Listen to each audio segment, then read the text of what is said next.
अस्सलाम वालेकुम dear students, मैं हूं शमा असलम, आपके favourite YouTube channel copy class में। आज हम लोग जो टॉपिक डिस्कस करने लगे हैं वो है FSc part 1 biology chapter 1 introduction में से है बायोलॉजिकल मेथड्स। क्या है बायोलॉजिकल मेथड्स? बेसिकली ये है प्रोसीजर है which are adopted to solve a biological problems. वो तरीक़ाकार, वो मेथडोलॉजी जो कि हम लोग इस्तेमाल करते हैं किसी भी बायोलॉजिकल प्रॉब्लम को सॉल्व करने के लिए, तो उसको हम नाम देते हैं बायोलॉजिकल मेथड का। क्लियर है ये चीज़?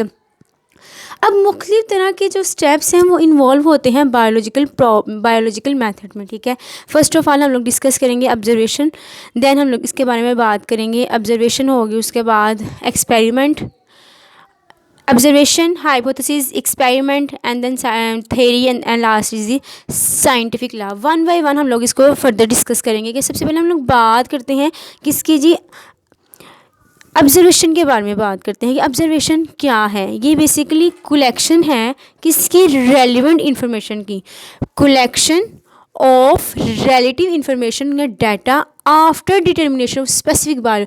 जब किसी भी ख़ास बायोलॉजिकल प्रॉब्लम्स को हम लोगों ने जानना है तो उसके मुताबिक हम लोगों ने रिलेटिव इंफॉर्मेशन की क्या करनी है, कलेक्शन करनी है। बेसिकली ये है ऑब्जर्वेशन। क्या है? कलेक्शन ऑफ रिलेटिव इंफॉर्मेशन या डाटा आफ्टर डिटर्मिनेशन, जानने के बाद, स्पेसिफिक ख़ास बायोलॉजिकल प्रॉब्लम्स को जानने के बाद उसके रिलेटिव जो है ना डाटा की इंफॉर्मेशन को कलेक्ट करना, बेसिकली क्या कहलाता है, ऑब्जर्वेशन कहलाता है। क्लियर है ये चीज़?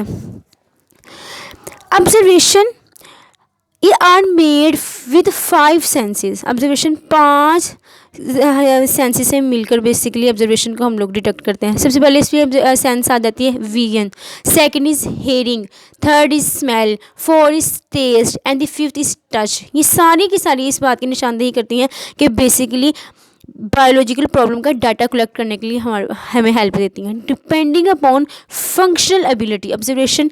अब 2 टाइप्स हैं बेसिकली ऑब्जर्वेशन की। कितनी टाइप्स हैं? How many types of observation? Basically 2 types of observation. एक हम बात करते हैं क्वांटिटेटिव ऑब्जर्वेशन। किसकी बात करते हैं? Quantitative observation. And the other is the qualitative observation. Quantitative है ना, तो इसमें हम लोगों ने मिकदार की बात करनी है।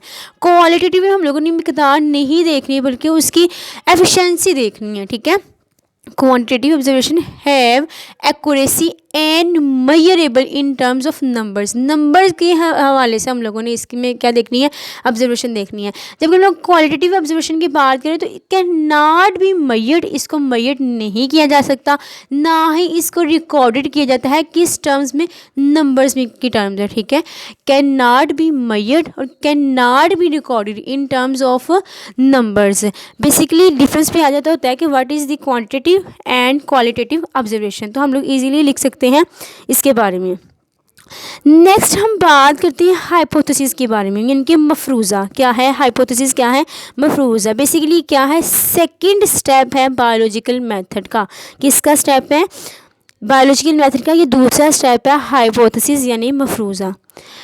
Any statement given by the scientist, कोई भी ऐसी स्टेटमेंट जो कि किसने दी हुई है, साइंटिस्ट ने दी हुई है, एज पर एक्सपीरियंस, जो उसने एक्सपीरियंस किया है और जो उसके पास नॉलेज है, उसने क्या प्रोवाइड किया, स्टेटमेंट दी है। ठीक है, द इवेंट या बायोलॉजिकल प्रॉब्लम्स, उस मतलब के उसके बारे में, या फिर जो हम लोगों ने बायोलॉजिकल प्रॉब्लम को हम लोगों ने जानना है उसके बारे में जो भी साइंटिस्ट ने स्टेटमेंट दिया उसको हाइपोथेसिस का नाम दे देते हैं। ठीक है, ये बेसिकली क्या है, ये थ्योरेटिकल स्टेटमेंट है विदाउट एक्सपेरिमेंट। इसमें कोई भी एक्सपेरिमेंट नहीं है, यानी कि सिर्फ स्टेटमेंट की बात हुई है।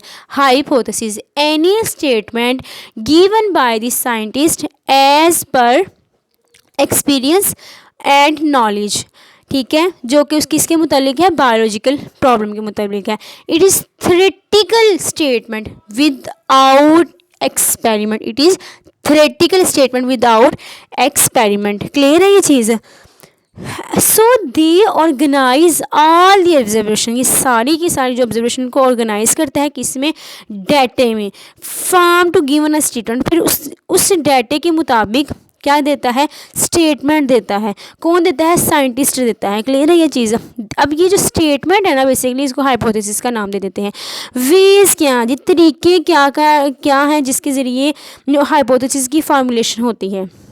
दो मेन जो है ना वो तरीके हैं जिसके ज़रिए क्या होती है, हाइपोथेसिस फॉर्मेशन होती है। सबसे पहले है deductive reasoning, second is the inductive reasoning. सबसे पहले हम लोग बात करते हैं डिडक्टिव रीजनिंग की।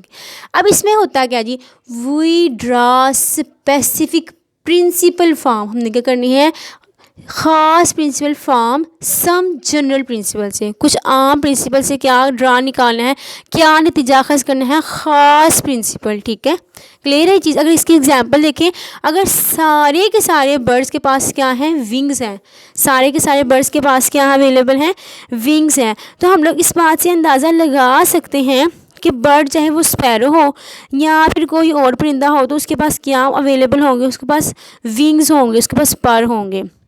दोबारा रिपीट करेंगे इस चीज़ को। In deductive reasoning we draw specific principle from some general principle, कुछ आम प्रिंसिपल से हम लोग ख़ास किस्म का प्रिंसिपल ड्रा करते हैं। Deductive reasoning moves from the general to specific, आम बात से ख़ास बात को निकालना दूसरे लफ्ज़ों में। ठीक है, deductive logic if then is frequently use, अगर ये बहुत ज़्यादा इस्तेमाल किया जा रहा हो तो टू फ्रेम टेस्टेबल हाइपोथेसिस, तो उसको बार बार क्या करना चाहिए, चेकआउट करना चाहिए, टू फ्रेम टेस्टेबल हाइपोथेसिस। अगर हम लोग इसी एग्जांपल देखें, दोबारा से रिपीट कर रही हूँ, सारे के सारे बर्ड्स के पास क्या मौजूद हैं, विंग्स हैं। अगर sparrow is also a bird, तो हम लोग ये नतीजा निकाल सकते हैं कि स्पैरो के पास क्या मौजूद होंगे, विंग्स मौजूद होंगे। अगर मैं इसकी दूसरी एग्जांपल दूँ तो मैं आपको ये दे रही हूँ, सारे के सारे जो ग्रीन प्लांट्स हैं ना वो क्या करते हैं, सनलाइट से फोटोसिंथेसिस की प्रिपरेशन करते हैं ताकि ग्लूकोज की फॉर्मेशन हो सके। If all the green plants require sunlight for photosynthesis then any green plant when placed in dark would not synthesise glucose, उसके अंदर ये एबिलिटी नहीं होगी कि वो ग्लूकोज को सेंथिसाइज कर सके, क्योंकि वहाँ पे क्या है, रोशनी नहीं है और ग्रीन प्लांट है, लेकिन क्या है, due to unavailability of light glucose will not be synthesise. ठीक है, बात हुई है आम बात से ख़ास बात को अखज़ करना, क्या कहलाता है, डिडक्टिव रीजनिंग। डिडक्टिव और इंडक्टिव रीजनिंग में अक्सर डिफ्रेंशिएट भी आ जाता है।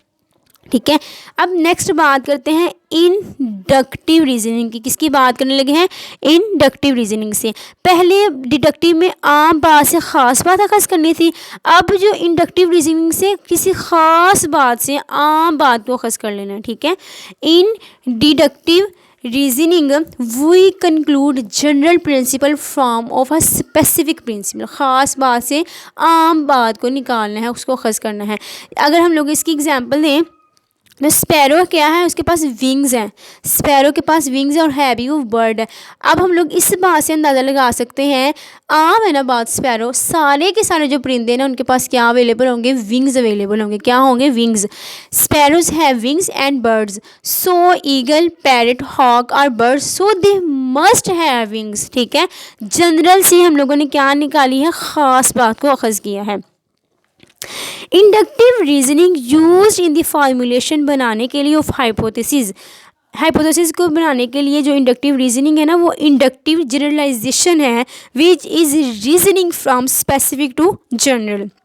अब बेसिकली कौन कौन से तरीके का ना जिसके ज़रिए हम लोग हाइपोथेसिस बना सकते हैं, क्या बना सकते हैं, other ways to form hypothesis. तो फर्स्ट ऑफ ऑल हम लोग बात करेंगे इंट्यूटेशन की, यानी कि इमेजिनेशन की, वुजदान, तसव्वुरात।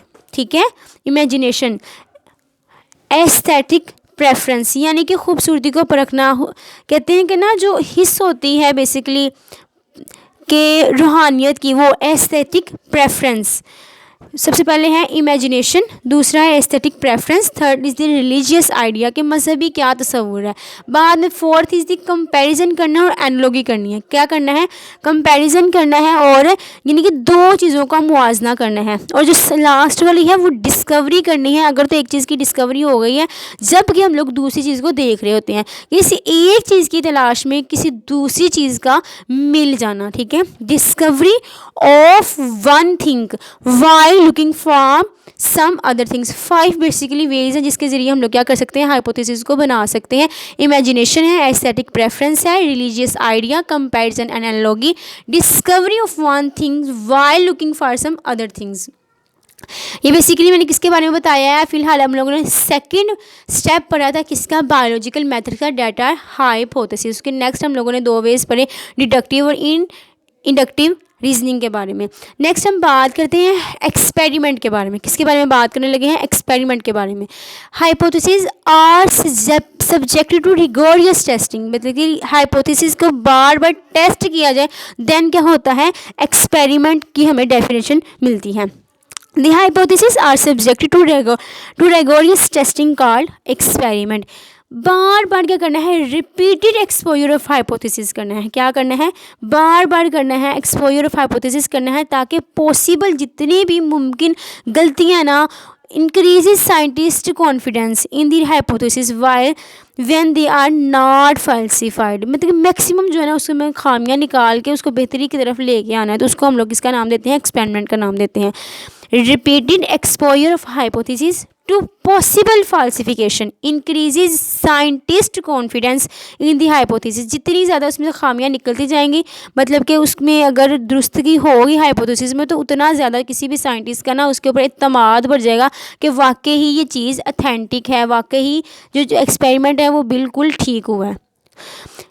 When the repeated exposure of hypothesis is possible falsification increases scientist confidence in the hypothesis when they are not falsified। ठीक है, कोई भी जो हाइपोथेसिस है जब उसको टेस्ट किया जाता है, बार बार टेस्ट किया जाता है विदाउट ईवर बीइंग फॉल्सिफाइड, और वो गलत साबित ना हो, इज़ कंसिडर्ड वेल स्पोर्टेड। तो उसे हम लोग कह सकते हैं ये बहुत अच्छा है, वेल स्पोर्टेड है, और आम तौर पर उसको क्या किया जाता है, कबूल कर लिया जाता है, and it is generally accepted. ठीक है, दिस में भी यूज, ये आमतौर पर इस्तेमाल किया जाता है as a basis for formulating further hypothesis. इसलिए कि अब इस तजर्बे को क्या इस्तेमाल किया जाता है, मज़ीद इन्फॉर्मेशन हासिल करने के लिए यूटिलाइज़ किया जाता है। ये क्या था, बेसिकली थर्ड स्टेप था किसका, बायोलॉजिकल मेथड्स का। फर्स्ट हमने पढ़ा ऑब्जर्वेशन, सेकंड हमने पढ़ा हाइपोथेसिस, और थर्ड हमने पढ़ा एक्सपेरिमेंट। अब फोर्थ की बात करने लगे हैं, बेसिकली वो क्या है, थ्योरी है। क्या है, थ्योरी है। Series of hypothesis supported by result of many test. बहुत ज़्यादा टेस्ट किए जिसकी वजह से क्या हुआ, series of hypothesis supported by the result of many test, तो उसको हम लोगों ने किसका नाम दे दिया था, थ्योरी का नाम दे दिया था। अब जो अगर if theory survives this sceptical approach, basically ये साइंटिफिक लॉ में हम लोग इस तरह की बात करते हैं। ठीक है, अब थ्योरी की जो 2 फर्दर टाइप्स हैं, एक तो हमारे पास है good theory and the other is the productive theory. क्या कहते हैं, प्रोडक्टिव थ्योरी। गुड थ्योरी को एक्सप्लेनेटरी पावर बहुत अच्छे तरीके से एक्सप्लेन की होती है, लेकिन प्रोडक्टिव थ्योरी ऐसी थ्योरी होती है जो सजेस्ट करती है न्यू एंड डिफरेंट हाइपोथेसिस, नए और मुख्तलिफ हाइपोथेसिस को सजेस्ट करती है। मतलब इस इन अदर वर्ड्स इसमें कुछ खामियां होती हैं, उसको मज़ीद इम्प्रूवमेंट की ज़रूरत होती है, विच suggest new and different hypothesis. जो गुड थ्योरी है वो बहुत अच्छे से एक्सप्लेन होती है, एक्सप्लेनेटरी पावर उसके अंदर एबिलिटी होती है कि वो अच्छे तरीके से उस बायोलॉजिकल प्रॉब्लम्स को उसको सॉल्व करने के लिए मैक्सिमम जो है ना वो एक्सप्लेन कर सके। लेकिन प्रोडक्टिव थ्योरी में क्या होता है, ऐसा सजेस्ट करता है कि नए और डिफरेंट तो हाइपोथेसिस आएंगे। ये बात की थी थ्योरी की। नेक्स्ट बात करते हैं this last is the step of biological method is the scientific law. क्या है, साइंटिफिक लॉ। ये क्या है, यूनिफॉर्म है, कांस्टेंट फैक्ट है किसका, ऑफ नेचर का, constant fact of nature. It is virtually an irrefutable theory. इसको जिसको इनकार ना किया जा सकता वो क्या बन जाता है, साइंटिफिक लॉ बन जाता है। एक कहते हैं ना कि कुदरत का कांस्टेंट फैक्ट है, हकीकत है, फितरत में ये वाकई ही चीज़ एग्जिस्ट करती है, तो उसको हम लोग किसका नाम देते हैं, साइंटिफिक लॉ का नाम देते हैं। इन अदर वर्ड्स जिसको जुटलाया ना जा सके, यानी कि इरिफ्यूटेबल। इस scientific law is a uniform और या constant fact of nature. It is virtually an irrefutable theory. अब बात करते हैं इन अदर वर्ड्स, दूसरे लफ्ज़ों में हम लोग इस तरह से इसको डिफाइन करते हैं। अगर तो थ्योरी सर्वाइव कर दे this sceptical approaches supported by sceptical approaches and continuous मुसलसल directed to be supported by the experimental evidence, कि वो सारे के सारे जो है ना एक्सपेरिमेंटल एविडेंस को सपोर्ट करे, तो फिर ये क्या बन जाता है, साइंटिफिक लॉ बन जाता है। क्या बन जाता है, scientific law. If theory survives this sceptical approach and continuously to be accepted by supporting experimental evidence it becomes a scientific law. बहुत कम हम लोग को साइंटिफिक जो लॉ है ना वो नज़र आते हैं इन टर्म्स ऑफ बायोलॉजी। तो फिलहाल 2 एग्जांपल्स मैंने यहाँ लिखी हुई हैं, हार्डी-वेनबर्ग लॉ और मेंडल लॉ ऑफ इनहेरिटेंस। ठीक है, these laws are even more general than theories। ये बहुत ज़्यादा जनरल है, आम है एज़ कम्पेयर टू theories के, and afford answer to even more complex question. This is why they are few laws in biology. कहते बेसिकली यही वजूहत है कि जिसकी वजह से बायोलॉजी में हम लोग को बहुत कम लॉज नज़र आते हैं। आज हम लोगों ने बात की थी बायोलॉजिकल मेथड्स के बारे में, जिसमें हम लोगों ने जाना कि बेसिकली क्या क्या स्टेप्स इन्वॉल्व होते हैं। सबसे पहले हम लोगों ने बात की ऑब्जर्वेशन की। ऑब्जर्वेशन होते हैं, उसके बाद हाइपोथेसिस होता है, देन एक्सपेरिमेंट होता है, then theory, and the last is the scientific law. ये बेसिकली फ्लो शीट बनाई हुई है मैंने, जो स्टेप्स इन्वॉल्व होते हैं for solving the biological problem. Thank you so very much. अगर तो वीडियो अच्छी लगी हो तो लाइक ज़रूर कीजिएगा, दुआ में याद रखिएगा। कोई क्वेश्चन पूछना हो तो कमेंट बॉक्स में पूछ लीजिएगा। मिलते हैं नेक्स्ट वीडियो में। ज़रूर सब्सक्राइब करें हमारे चैनल, बेल आइकन को दबाना मत भूलिएगा। अल्लाह हाफिज़।